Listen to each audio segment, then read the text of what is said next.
Okay, we're almost at the end. Just one more shelf after this. Doing a little exploration of my collection as it stands right now. As I've mentioned before, it is a collection in flux. I am slowly culling through things that I'll never use, selling them off, giving them away, trading them off, depending on what it is. Anyhow, first up, looks like we've got Dark Conspiracy. This was from GDW. This was kind of Lovecraft meets cyberpunk. I have several supplements. I do not remember when I got these. I'm assuming it was during a collection buy-off. I used to do that a lot. Ended up with a lot of stuff. So anyway, several supplements for Dark Conspiracy. I've never played it. It's GDW, so I'm assuming that the game mechanics are nearly unplayable, as I have found with all GDW games that I have looked into. The setting was interesting. I frankly prefer just straight up cyberpunk. I'm not really into, Shadowrun or any other real variations. I just kind of like my cyberpunk, but I did think it was an interesting idea. I read a couple of the novels, which I kind of enjoyed, but I remember the third novel being, at the time, impossible to track down, and now that the internet exists and that I could track it down, it's been 30 years since I read it, and I don't really care how it all turns out. Also, several of the game-related novels that I've tried to go back to and read years later, I have not enjoyed pretty much at all, so I'm not really tracking that one down. Up next is Primate. This game kind of cracks me up because I sort of fell in love with the Planet of the Apes movies at one point. And I remember as I was going through that process of falling in love with the Planet of the Apes movies again, I got to thinking, how would I run Planet of the Apes as a tabletop RPG? And I thought about it, and I thought about it, and I thought about it, and I finally came up with All Flesh Must Be Eaten. I would use All Flesh Must Be Eaten, just change a lot of the zombie stuff to ape-related things, and I think it'd be a really cool system for it. And I thought about that a lot, and I was like, I guess I could start working on some conversion. And then I stumbled across the fact that Primate existed, and apparently someone else had had the exact same idea, because that's what Primate is. From the company that brought us All Flesh Must Be Eaten, there's the Planet of the Apes RPG. And it's got the, serial numbers filed off, and like All Flesh Must Be Eaten, it gives you the opportunity to do multiple different variations on a theme. But it's what I would have done at the time. So, great, that exists. Up next, then, is All Flesh Must Be Eaten. A pretty darn good zombie game. I got a chance to play it. I really enjoyed it. I planned for years to use it to run some games, and then I never did. I have Pulp Zombies for that, and I have a couple of these Eden Studio Presents that came out from that company. Sort of a, game magazine, supplemental information sort of thing. After that, Deadlands and Deadlands Hell on Earth.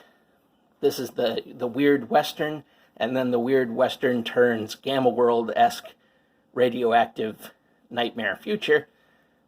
Deadlands is an odd one. It's more crunchy than I like. It's got more rules and more doodads and what have you, more buttons than I like in a game. However, I did find that once everybody at the table was on board, the game really was a ton of fun. I don't know, I think I ran it at one point. I've gotten memories crosswired. I thought somebody else was running the game, but somebody informed me that it was actually a game that I ran. So, my memory isn't so good. So I guess I did maybe run it at one point. I think it was Hell on Earth that I ran. I like the system, and if everybody knows it and everybody is on board with it, I think it's great. But I felt like at the time, and I think this is still true of Savage Worlds, frankly, I feel like the learning curve is extremely steep.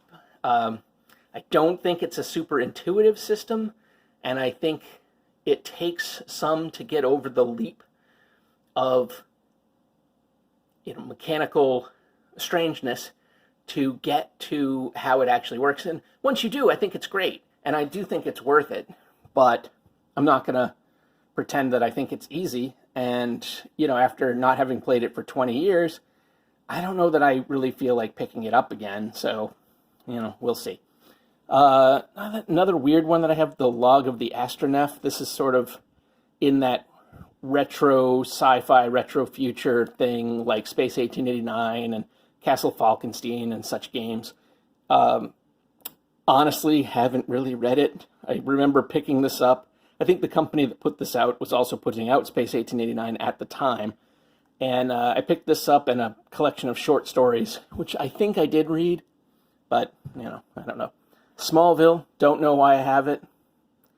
I never watched the show, don't know anything about it other than that it's based on Superman.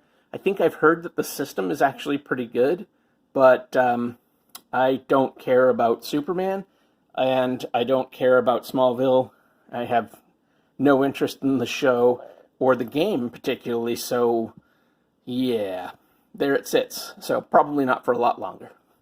Up next, I have Noir, the film Noir role-playing game. I thought this was really good.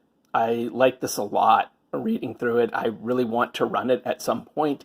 And I remember actually when I first kind of took this off the shelf after many, many years and sat down and really read through it and thought it was very good, at the time you could pick it up super cheap on eBay, which was great. And I was thinking to myself, boy, if I get a group of this, game group together, I'll have them all just pick it up on eBay because it was like $5-6 a piece, no problem.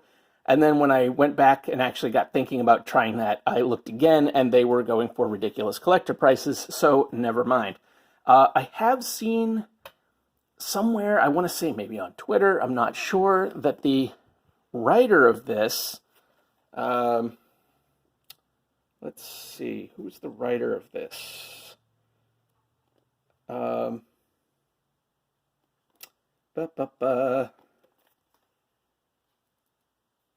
Maybe it wasn't the writer. I'm not sure. I think it was Lisa Manns. I believe. I could be wrong. But I saw something from her saying that she was maybe interested, as people were sort of talking about it in a positive light all these years later, she was maybe interested in revisiting it.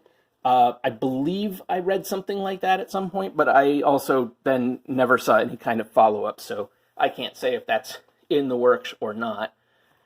Up next, one of my all-time favorite game mechanics, Over the Edge, 2nd edition. I love the rules. It's the game that kind of replaced basic role-playing for me. I also have the player's guide. The rules are so simple, so easy, and so adaptable to what you want to do. And I have found that it has become kind of my generic go-to. I still find myself bringing people into the hobby and teaching people with basic role-playing, usually with Call of Cthulhu or some variation. But the game system that I want to use to run, say, Star Trek, or even maybe Cyberpunk, or several other games, it usually comes back to Over the Edge 2nd edition. It's very elegant, and I just really like it. After that, Babylon Project and the Earth Force Sourcebook. Babylon Project, I ran a successful campaign of that I think it was good. Maybe I botched the ending a little bit, but it was memorable. I think that the campaign went well. The system was not very good. It was workable, but you kind of had to just, I don't know, kind of go with it. It just, if I was if I was a stronger GM and I understood things better, I probably would have plucked the system out and plugged something else in. However, that said, the Earth Force Sourcebook, if memory serves, has in it Starship combat rules, which were an evolution of the old Deep Thrust science fiction Starship combat rules, which was a fantastic game. and one of the few miniature games that I genuinely enjoyed playing. I found most of the time I preferred painting the miniatures to playing the games, and Full Thrust was one of the few games where that was not true. I enjoyed playing the game immensely, and I think that Earth Force Sourcebook, the rules for Starship Combat in that, were a wonderful enhancement of those rules, and I think made for a great game. I really enjoyed playing a lot of games of basically Full Thrust, but using Earth Force Sourcebook extra stuff. Great stuff. Anyway, then I have a non-gaming book for Babylon 5, a security manual. After that, here's something else that may or may not be on the chopping block coming up. I'm not sure. White Wolf's foray into both science fiction and superheroes. First off with Aberrant. This is, again, my memory is tricky. It has been a long time since I acquired these, but I believe that Aberrant is supposed to be the past of the science fiction game Trinity, aka Aeon Trinity. I actually have it with its original Aeon title.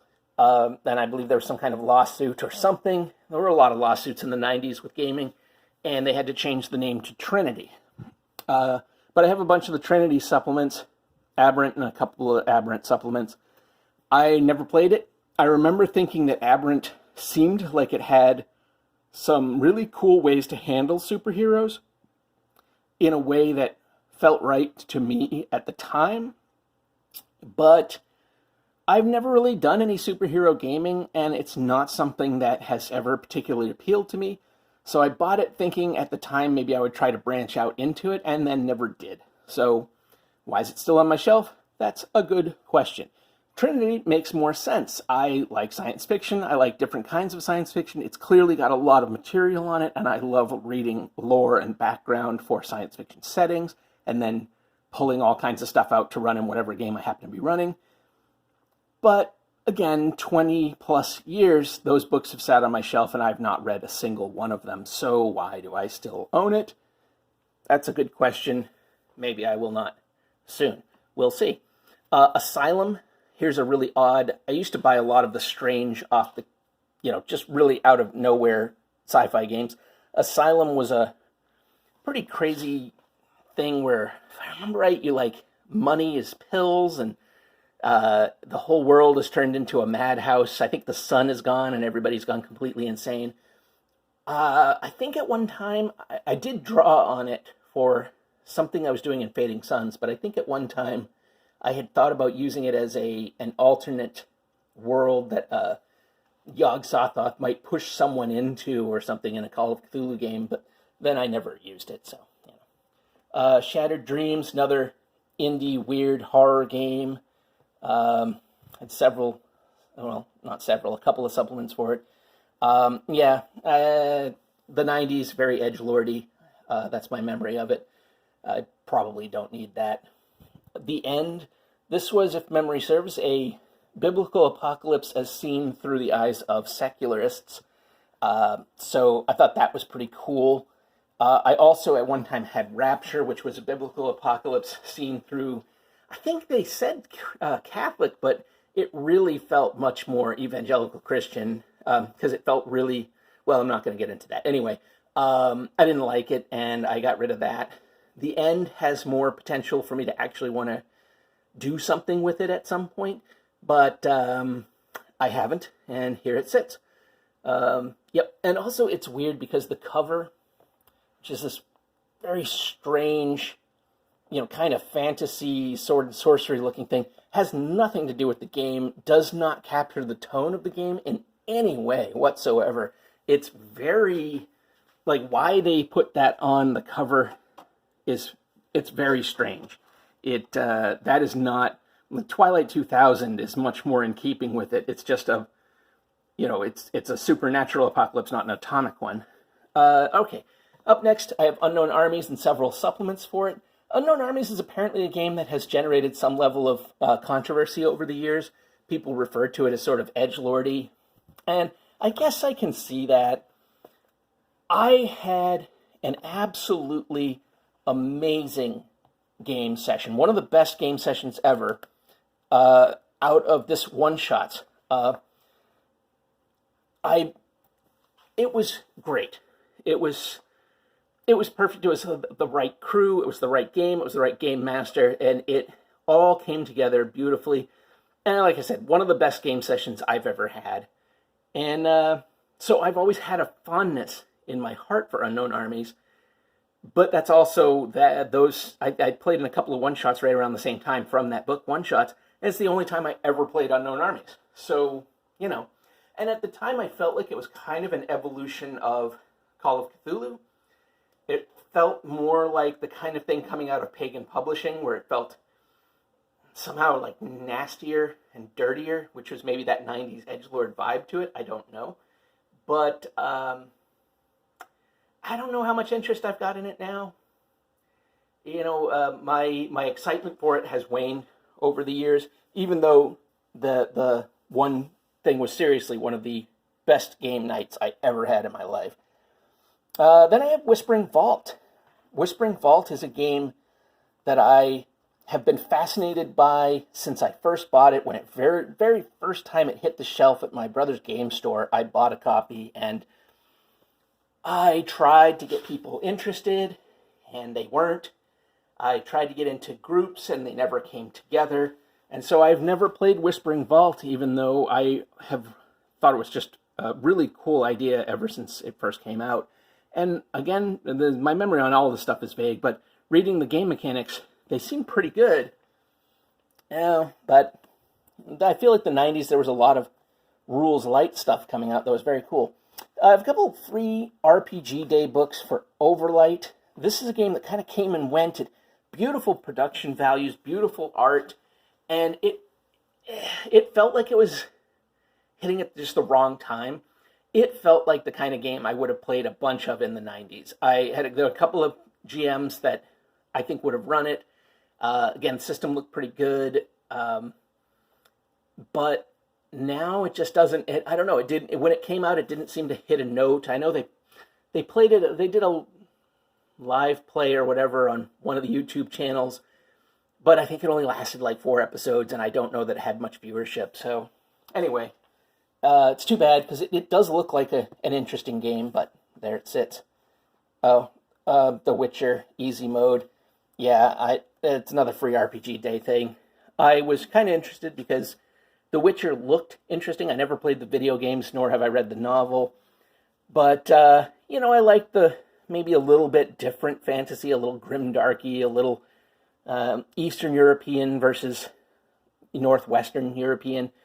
But then I actually watched the Witcher show on Netflix, and I kind of hated it. And I know that that's weird because people seem to love it, but I thought it was just crap. And then I read some interviews with the author of the books, and he seemed like a total dick. So I just lost any real interest in it. So I have this, I don't know, maybe this will be going away too. I'm going to set that aside. All right. Up next, I have, what's this, Underground, I think is what it's called? Underworld. A real obscure RPG, which is too bad, because I think it's really cool. It's kind of like Neil Gaiman's Neverwhere meets the Beauty and the Beast TV series, and has a really cool system of flipping coins, because it should be subway tokens, but good luck getting those. Anyway, pretty cool system. Blood Dawn was an early post-apocalyptic RPG for me to pick up when I first started working in my brother's shop, I think is when it came out, sometime not too long after that. Seemed pretty cool at the time. It has some beautiful art, but again, never found anybody interested. Then I've got Talislanta. I have a whole bunch of Talislanta stuff. I used to love the No Elves ads in Dragon magazine. I have never liked D&D, never responded well to D&D. So, let me turn the thing so you can actually see what I'm talking about. That would make sense. There we go. Talislanta here. I have several books. I love the world building, and I think it's inspired a lot of my Conquest of the Sphere setting and my thinking about how I might handle doing that. And I may go over and read the books again just to give myself some level of inspiration on how I'd want to present the setting of Conquest of the Sphere as an RPG, but I don't know that I will ever actually end up playing Talislanta. I've never again found a group that was interested, and never myself felt like I was particularly interested in running it, so it has sat on my shelf for a very, very long time. Legend of the Five Rings, a game that has had very positive word of mouth over the years, and unfortunately the only group of people I knew who were playing it were not a group that I was interested in gaming with, so I never ended up playing. But again, I've heard very positive things about it and always kind of wanted to check it out. I'm not especially interested in Japanese fantasy or Japanese culture generally, so it doesn't hold a huge pull for me, but there's definitely aspects of it that are interesting. Up next, Castle Falkenstein, which I loved playing, another early steampunk, I guess, steampunk fantasy. Just some beautiful art. This was from Artel Sorian. It was a really cool game. I loved playing. I wish that we had continued playing it, but unfortunately we didn't. And again, I've never found anybody especially interested in playing it again. That's what I've found with so many of my games. It is hard to drag people away from D&D and Pathfinder, which Pathfinder is just D&D.